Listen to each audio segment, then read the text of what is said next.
اللہ اکبر. یہ ذرا اپنے اس دور پہ اس بات کو ذرا لاکا جناب ان سے کہیں کہ زیادہ نہیں، ایک کرتا نیا پہن لے. سفیر آتے ہیں، وزیر آتے ہیں تو ایک کرتا نیا پہن لے. حضرت علی کو بلایا، آپ فرمانے لگے کوئی اور بات ہوتی تو میں کہہ دیتا، یہ والی میں نہیں کہہ سکتا. کوئی اور ہوتی تو میں عمر کو کئی دفعہ کہہ دیتا ہوں، جلال میں بھی تو سن، یہ والی میں نہیں کہہ سکتا. میں تمہیں ایک مشورہ دیتا ہوں. کہ وہ کیا؟ کہنے لگے سیدہ عائشہ صدیقہ سے کہو، وہ مومنوں کی ماں ہیں، عمر ٹالے گا نہیں. اماں جی سے جا کے کہا اماں جی نیا کرتا عمر سے کہیں پہن لیں. وزیر آتے ہیں، بڑے بڑے لوگ، تو چلو کوئی حرج نہیں. اللہ تعالیٰ نے ارشاد فرمایا کہ الذی خلق الموت والحیات لیبلوکم ایکم احسن عملا. فرمایا ہم نے موت اور حیات کو اس لیے پیدا کیا ہے تاکہ پتہ چلے تم میں اچھے کام کون کرتا ہے، بہترین عمل کون کرتا ہے، سوسائٹی میں، معاشرے میں اچھا کردار کون چھوڑ کے جاتا ہے. یہاں سے جو لوگ سعودی عرب جاتے ہیں ان کا والد قرض اٹھا کے پلاٹ بیچ کے، یا ماں زیور بیچتی ہے، مجبوری ہے، چلو وہاں جائے گا، کوئی کاروبار کر لے گا. لیکن بندہ یہاں سے اتنی مجبوری کے بعد وہاں جائے اور وہاں جا کے وہ بالکل فارغ بیٹھا رہے، تو اس کو ہر آدمی سمجھاتا ہے، اور کچھ لوگ اسے سخت جملوں سے بھی نوازتے ہیں. کہتے ہیں یار اتنی مشکل سے تیرے باپ نے بھیجا ہے، اتنی آرزوؤں کے بعد تیری ماں نے تیرے لیے بندوبست کیا ہے اور تو یہاں فارغ پھر رہا ہے. آپ نے دیکھا ہوگا کہ جو لوگ اسکول کالج میں پڑھتے ہیں اور ماں باپ غریب ہوتے ہیں تو ان کے اساتذہ جب انہیں سمجھاتے ہیں تو ساتھ یہ بھی کہتے ہیں کہ یار دیکھ تیرا ابا کتنی مشکل سے تیرے خرچ پورے کرتا ہے. اگر کوئی شخص بھی کسی بھی مقام پہ کوئی ذمہ داری اسے دی جائے اور وہ اپنی ڈیوٹی ٹھیک نہ کرے، مقصد پورا نہ کرے، تو لوگ اس سے خوش نہیں ہوتے، لوگ اس کے لیے اچھے جذبات نہیں رکھتے. کہتے تو اپنا مقصد نہیں پورا، میں یہاں آیا ہوں آپ کو اللہ رسول کی بات بتانے، آپ نے اچھا گمان کر کے مجھے دعوت دے لی کہ شاید یہ ہمیں صحیح طرح سمجھا سکتا ہے. اب میں یہاں آ کے آپ کو اللہ رسول کی بات بتاؤں ہی کوئی نہ، تو آپ کہیں گے میاں آپ کو تو بلایا تھا کہ آپ ہمیں کوئی سمجھا دیں، کوئی نصیحت کر دیں، تو آپ تو ادھر ادھر کی ہانک کے چلے گئے. قبول نہیں کریں گے لوگ. مقصد کو سمجھنا چاہیے. رزق ضرور کمائیں، بڑی اچھی بات ہے، نکاح، بچے، گھر، برادری، قبیلہ، یہ ساری چیزیں ضمن ہیں، ذیل ہیں. اصل کیا ہے؟ ایکم احسن عملا. مقصد تمہارا یہ ہے کہ پتہ چلے تم میں بہترین عمل کون کرتا ہے. اپنے بچوں کے لیے دوڑ دھوپ کرنا یا مال دولت جمع کرنا یا جناب آسائشیں اکٹھی کرنا، یہ تو غیر مسلم بھی کر رہا ہے. میں اکثر کہتا ہوں کہ یہ دیندار طبقہ ہے، میری طرح کے لوگ ہیں. تو ایک بندہ 6 گھنٹے کا سفر طے کر کے آیا ہے، اس نے اسے دیندار سمجھا ہے، نیک آدمی سمجھا جبھی آیا نا. کتنا بڑا اس نے اسے مقام دیا ہے کہ اسے حضور سید عالم علیہ السلام کے دین کا نمائندہ سمجھا ہے. یہ خطیب صاحب ہیں، یہ استاد صاحب ہیں، امام صاحب ہیں، پیر صاحب ہیں. کتنا بڑا اپنا مقام اگر بندہ کبھی سمجھے تو کتنا لوگوں نے اسے بڑا درجہ دیا ہے. اب ایک بندہ ولی سمجھ کے آ رہا ہے، اس کو کتنا درجہ ملے گا. لیکن اگر سامنے والا جس کو وہ اتنا مقدس مقام دیتا ہے کہ ولی سمجھتا ہے، اور اس بندے کا لالچ 2-4 ہزار ہو جائے، 15-20 ہزار 25 ہزار کی تقریر بیچے، نعت بیچے، دعا بیچے، معاذ اللہ، تو اس کا درجہ کتنا بڑا تھا اور وہ کہاں پہ گیا ہے. بھئی یہ کام تو کوئی اور کاروبار کر کے بھی کیا جا سکتا ہے. ضروری تھا کہ حضور کی تعریف کر کے تم کمائی اکٹھی کرتے تو کوئی اور کام کر لیتے. بڑے کام ہیں دنیا میں، کوئی اور کر لیتے. مقاصد ہمیشہ اعلیٰ رکھیں. چھوٹا مقصد، بڑے مقاصد. یہ جو آرام ہے، آسودگی ہے، آرام سے بیٹھنا ہے، کھانا پینا ہے، اچھا گھر ہونا چاہیے، تنگ کوئی نہ کرے. تو حضرت امام حسین تو مسجد نبوی کے خطیب ہیں، حضور کے روضے پہ بیٹھے ہیں، لوگ پلکیں بچھا کے سلام کرتے ہیں.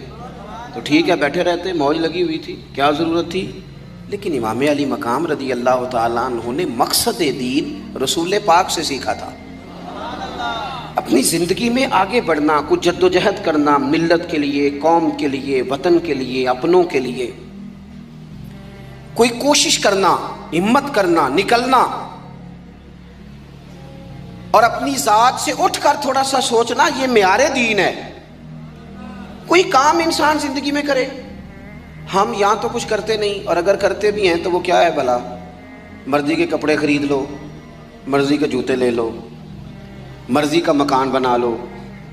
آپ حیران ہوں گے کہ ہم اس ملک میں رہتے ہیں جہاں سیلاب آیا ہوا ہے، غریب لوگ تکلیف میں ہیں، لوگ خیمہ بستیوں میں رہتے ہیں، پر نئے ماڈل کا موبائل مارکیٹ میں آئے تو وہ شارٹ ہو جاتا ہے۔ ایک طرف لوگوں کو رہنے کو جگہ نہیں، کھانے کو روٹی نہیں، اور دوسری طرف حال یہ ہے کہ لوگ کہہ رہے ہیں جناب گاڑی ہمیں پہلے چاہیے، گاڑی بک کرائیے، وہ پہلے مل جائے، 2-4 لاکھ زیادہ دینا پڑے تو ہم دے دیں گے۔ یہ مقصود نہیں۔ مقصد جب بڑا ہو جاتا ہے نا، بڑا، پھر خود بخود یہ چیزیں چھوٹی لگنے لگ جاتی ہیں۔ یہ جتنی دوڑ دھوپ ذاتی زندگی کے لیے یہ چھوٹی لگنے لگ جاتی ہے۔ یہ بھلا لوگ اکتائے کیوں رہتے ہیں؟ مقصد اعلیٰ نہیں بنایا۔ چلے ایک بندے کا مقصد ہے میں نے شہرت حاصل کرنی ہے، ہو گئی شہرت، جہاں سے جاتا ہے لوگ سلوٹ مارتے ہیں، اب ختم ہو گئی زندگی۔ ایک شخص نے یہ مقصد بنا لیا کہ میں نے بہت سارا مال جمع کرنا ہے، تو ہو گیا مال جمع، تجوریاں بھری پڑی ہیں، اندر کروڑوں روپیہ ہے، لیکن بیمار ہو گئے تو بیماری صحت پیسوں سے خریدی نہیں گئی، نہیں خریدی گئی۔ حضرت حسن بصری کہتے ہیں کہ میں ایک بادشاہ سے مجھے کوئی کام تھا، میں ملنے گیا تو مجھے پتہ چلا کہ بادشاہ سال میں ایک دفعہ اپنے گاؤں جاتا ہے۔ میں اس کے پیچھے اس کے گاؤں چلا گیا تو وہاں ایک قبر تھی۔ بادشاہ نے سب سے پہلے پڑھے لکھے لوگ لا کے قبر کے قریب کھڑے کیے، تو میں نے پوچھا یہ کیا ہو رہا ہے؟ کہنے لگے ذرا دیکھو، یہ بادشاہ کا ایک ہی بیٹا تھا، ایک ہی اکلوتا اس کی قبر ہے۔ پڑھے لکھے لوگ پہلے کھڑا کیے، پھر اس کے بعد اس نے ڈاکٹر حکیم طبیب کھڑے کیے، پھر اس کے بعد اس نے فوجی سپہ سالار نیزہ باز گھوڑ سوار کھڑے کیے۔ یہ کیا ہو رہا ہے؟ تو کہتے ہیں مجھے بتایا گیا اس کا ایک ہی بیٹا تھا، بیمار ہو گیا، پھر فوت ہو گیا۔ بادشاہ سال کے بعد یہاں آ کے کہتا ہے پتر یہ سارے پڑھے لکھے لوگ میں نے تیری قبر پہ کھڑے کیے ہیں ملک کے، اگر علم لڑا کے تجھے بچایا جا سکتا تو شاید میں مرنے نہ دیتا۔ پھر یہ حکیم طبیب یہ سارے کھڑے ہیں، اور بادشاہ کہتا ہے بیٹا اگر یہ ساری ان کی دانائی دے کے تجھے بچایا جا سکتا تو شاید میں تجھے مرنے نہ دیتا۔ پھر بادشاہ سپہ سالاروں کو، گھوڑ سواروں کو، تیر اندازوں کو کھڑا کر کے کہتا ہے پتر اگر طاقتیں لڑا کے بھی موت روکی جا سکتی معاذ اللہ تو شاید میں روک لیتا۔ پھر وہ آخر میں اپنے سر سے تاج اتار کے قبر کے پیروں والی سائڈ پہ رکھ کے رو پڑا، کہنے لگا پتر اگر حکومت دے کے تخت دے کے بھی تجھے بچایا جا سکتا تو میں فقیر بن کے زندگی گزار لیتا پر تجھے بچا لیتا، لیکن کل نفس ذائقۃ الموت۔ ہم نہ بھول گئے اصل مقصود کیا ہے، کیوں آئے ہیں۔ ہمارا طرز زندگی اٹھنا بیٹھنا چند ذاتی معاملات کے لیے، چند ذاتی۔ میں کہتا ہوں کہ اگر دین پر بھی عمل، دیکھو نا وظیفہ پڑھنے سے روزی میں برکت ہوتی ہے، شک کوئی نہیں، صدقہ دینے سے بلائیں دور ہوتی ہیں، شک بالکل ٹھیک باتیں اپنی جگہ پہ۔ کیا صدقہ رب راضی کرنے کے لیے دینا ہے کہ بلا دور کرنے کے لیے؟ شک کوئی نہیں اس میں کہ آپ اللہ کی راہ میں خیرات کریں گے تو روزی میں برکت ہوگی، تو آج آ کے وہ وظیفہ بھی صرف روزی میں برکت کے لیے ہی پڑھنا ہے۔ وہ جو سب سے بڑی رضا ہے رب کی، دیکھو ضروری نہیں ہوتا۔ میرے حضرت صاحب رحمۃ اللہ علیہ ایک دفعہ بھی میرے گھر نہیں آئے، اور آپ حیران ہوں گے کہ میں سمجھتا ہوں کہ شاید بہتر ہوا، کیونکہ میری اتنی حیثیت نہیں نا، اوقات نہیں نا، میں کو جیتے دل بر سونا، میں کیوں کر اس نو بھاواں، او ویڑے میرے وڑدا نہ ہی پئی لکھ وسیلے پاواں۔ میں سمجھتا ہوں کہ اگر ان کی بات مان لی، ان کے طریقے پہ عمل کر لیا، ان کی کوئی رضا مل گئی اپنے بزرگوں کی، اساتذہ کی، تو یہ زیادہ ضروری کام ہے، یا زیادہ ضروری کام یہ ہے کہ فوٹو ساتھ آ جائے۔ اعوذ باللہ من الشیطان الرجیم، بسم اللہ الرحمن الرحیم، سبحان ربک رب العزت عما یصفون، وسلام على المرسلين والحمد لله رب العالمين صدق اللہ